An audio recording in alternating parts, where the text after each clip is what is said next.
Hello, welcome to this rapid fire conference presentation on interviewing complainants and suspects in sexual crime cases. I want to talk about 4 areas in my 10 minutes. What investigators, interviewers need to know before they even start the interview, the skill set of eliciting narrative from complainants in this area of crime, which is so complex, a little bit about interview planning for suspects, and then into suspect interview planning and the similarities and differences between complainant and suspect interviewing. So, first of all, traditional models of interviewing in sexual crime cases have not been particularly effective. So you need a model that's geared to understanding relationship-based crime. The model we use is called Whole Story, and it's based on an understanding that offending begins with offenders, that this is a relationship-oriented crime, that the evidence is in the relationship, and that the memory is everything, the story is everything, and that what we need in order to both talk to a suspect but also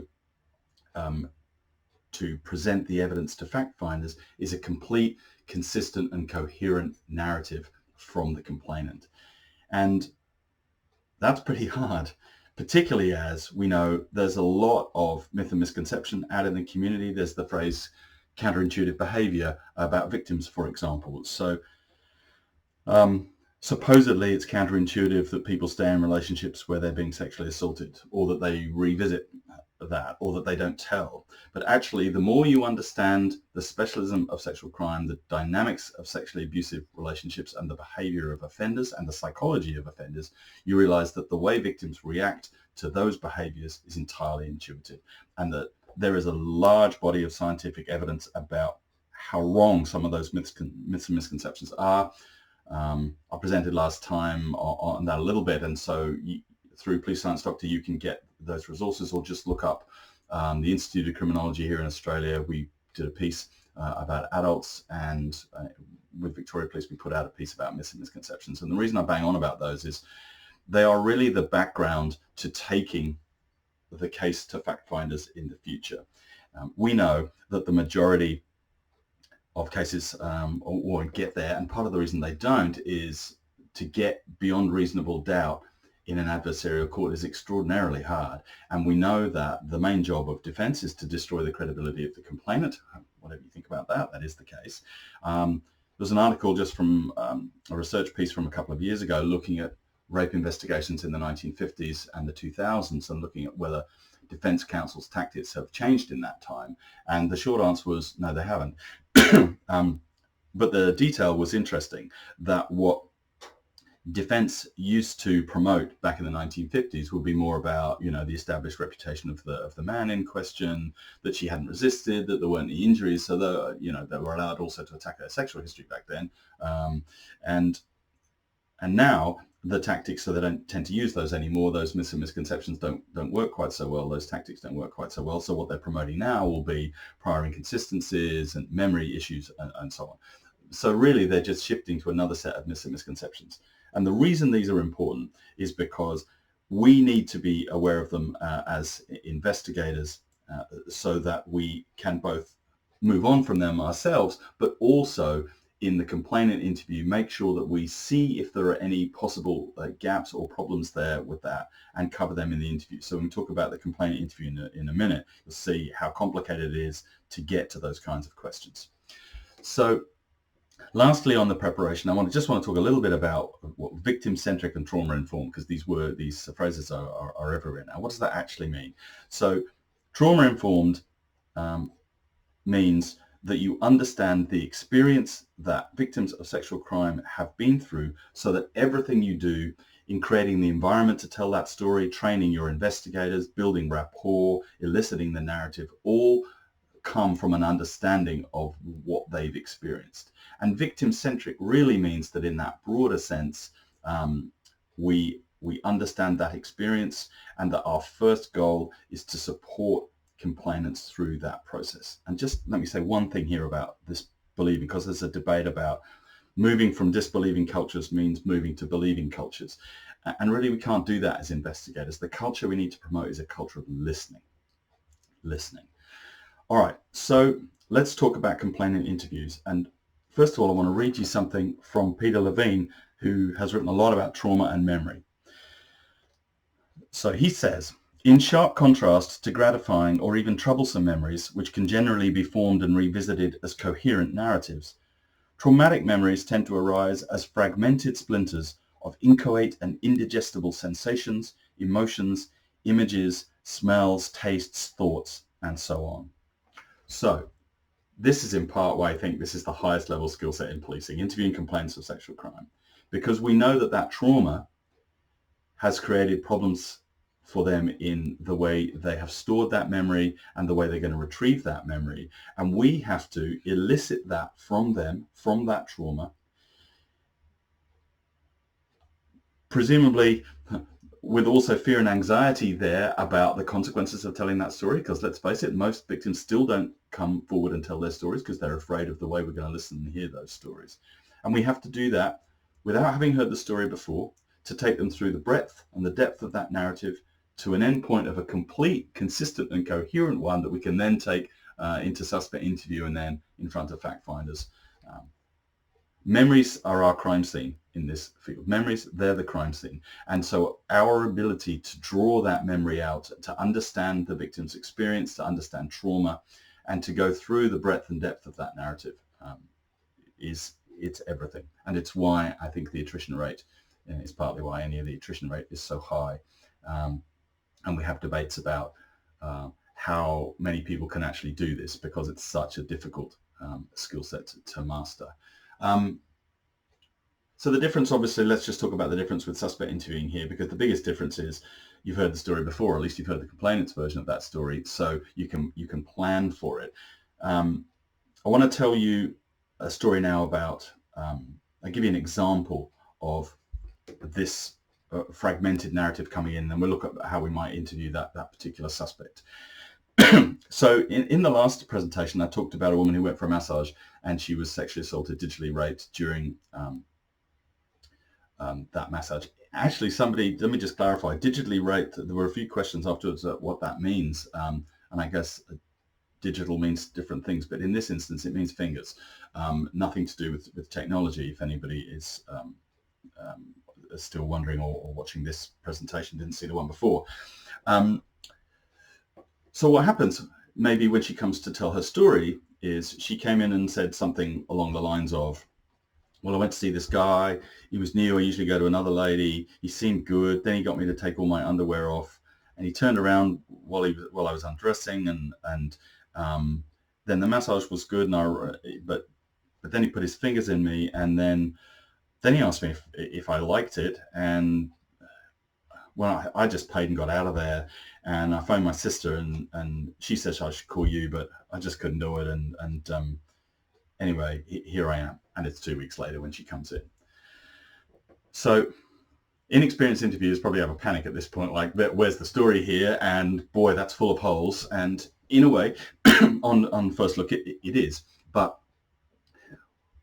with good rapport building, with good preparation for the breadth and the depth, with a good understanding of myths and misconceptions, we can pick that story apart and get her to then broaden that out and tell us the details. So we can see the big gaps. They've got a whole 2-week gap from the offence to when she reports. You've got gaps of when he gets her to take her underwear off, but then when the massage starts, so that you've got to explore those. Take me back to that point, that what happened after that, take me to this. So afterwards, what did you do after you spoke to your sister? Take me back, then what happened, then what happened? Then you can go back, obviously, to the depth and of each point. So take me back to that point, tell me everything you remember about that. And look, I'm not going to concentrate, too much on the technique of that, because boy, you've got Becky and Ray and Lawrence coming up, so boy, you don't need me. But what I want to get to is how then you would need to take her to those points of, really the question, why did you wait 2 weeks? Why did you take your underwear off? Why didn't you tell him to stop? Why didn't you tell the woman on the way out, etc., etc.? And just to talk a little bit about that, one of the most important things we take investigators to in training is, why are so many of our questions about victim behavior? And the real core point of whole story, aside from it being, based for relationship-based crime, is to take them to an understanding the offender, his psychology, and who how he behaves, because you need to ask those questions. Yes, you do, but you also need to work out how did he get her to do that, because we're going to need to take fact finders down the track to be able to compare and contrast two narratives, and they need to see him and hear him. Otherwise, we're not really going to be successful. And we need to look at ourselves and why so many community questions are still about victim behavior and not about offender behavior. Okay, so let's assume we've done that. We've got the depth and breadth from her. We've taken her through the myths and misconceptions. She's given us answers. She said, well, it seemed logical to me. I just wanted to, so to the question of, why didn't you stop him? I was screaming in my head. I was terrified. Why did you pay? I just wanted to get out of there. Why didn't you go to the police straight away? You got answers to all of those.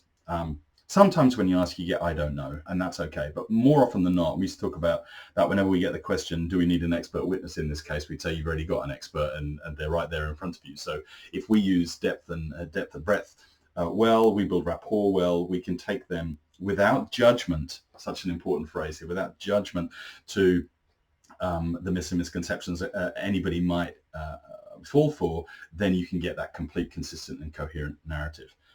And on that phrase judgment, let's talk then about suspect interviewing, because probably the hardest thing in suspect interviewing here is not necessarily the technique itself. It's the ability to work in this field without judgment, to sit in front of someone whose behavior appalls you on every level. And I mean, we know again from research that sex offence suspects are the most likely to perceive hostility from their interviewer, the most likely to shut down. This work isn't for everybody. Interviewing suspects isn't for everybody, and that's really quite a difficult task. I was thinking about actually a young investigator. She's a really good investigator and a really good interviewer, and she builds rapport very well with sex offenders. And she told me this story about working with this guy, and she built rapport. He was talking about his offending. But he also wanted to explain himself, and I want to come back to that. Yeah, again, that idea of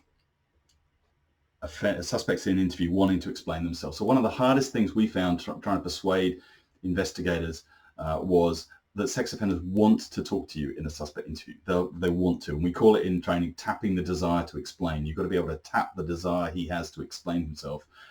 Anyway, in the interview, she had clearly done that because he was trying to explain himself, and he was trying to explain about his sexual attraction to children. And he noticed that she had a wedding ring on, and he said to her, so you're married? She said, yes. She said, the way you're attracted to your husband? She said, well, he said, that's sort of the way I'm attracted to children. And she was furious, and it would have been evident all over her face and clearly impacted the interview, because he saw that and he saw her anger at that. And so even when you're really good at it, they still throw you a curveball. They're still difficult. And I don't know whether he was just being naive or whether he was trying to get under her skin, but anyway, it did. So this is difficult. In the time that I've got, and I notice I'm already over time, so I'll try and wrap it up. The point of planning is to understand the breadth of evidence that you have and the best way to put that. And I've noticed, like lots of interviewers in policing are incredibly good at laying out evidence. The trick here is that they need to understand that the evidence is the story. You're not going to get much else. The story is the evidence. How do you then present that to him? How do you plan for the personality that you're going to be talking to? And how do you plan to build rapport without judgment with someone who it's incredibly hard not to judge?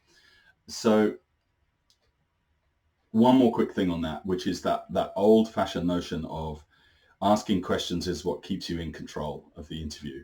And the next thing I think that interviewers find difficult with suspects is to let them talk. And how do you let them talk? And how do you let them talk without them spilling off into irrelevance outside? So how do you manage that conversation, to use that phrase? Because the old-fashioned notion is that questions keep it under control. I'll ask the questions, you give me the answers. And here the same is true. Invitational questions, just like you would a complainant. So for example, we had a case with a guy who said he had, in the course of, the allegation was he had in the course of a consensual sexual experience penetrated the woman with a bottle. And so to the invitational question, tell me what you're here to talk about today, his answer was, I'm here about sticking the bottle in, which caused him trouble in the interview. So our point of, you can use the same frame. Actually, I've got a colleague, a really old school copper, a lovely guy and a really good interviewer. And he swears by this. He says that one of his favorite beginnings is when he gets no comments or people who are a bit fractious or rapport isn't going so well. When he gets to that bit, he goes, would you like to know what's been said about you? Now, he swears that always works. I'm sure it doesn't, but he swears it does. But it gets to that point on you need to tap the need people have in interview to tell their story and to explain themselves. So to recap, you need to understand the unique challenges of this area of interviewing, of sexual crime. You need to understand myths and misconceptions. You need a model that works for this, that works for relationship-based crime. You need to be able to build rapport. You need to do this work without judgment. You need to understand that core skill set and how it works slightly differently with complainants and suspects. You need to plan. It's the biggest thing we have in our advantage. So in our plan, we give them a template, and it includes grooming 1 and grooming 2, the unique signifiers, and it repeats in a number of ways, understanding the suspect, what are you going to do before the interview starts, all of it, because we know, like most people make up their minds before the interview even starts whether they're going to talk to us or not on the way they've been treated. So it gives them a plan for all of that. And then one page to take in with themes and questions that they can lead off with, because that opportunity to plan should hopefully then bring you into the interview with the suspect without judgment, so that you can gather his complete narrative. Because we know once we put them in front of fact finders, we need a complete, consistent, coherent narrative from her, puts to him his narrative if we can possibly get it, so that we can avoid some of the pitfalls of that bar of beyond reasonable doubt and some of the things that we know that defense counsel are going to do to our complainant when they get to that forum. Thanks very much for listening. Enjoy the rest of the conference.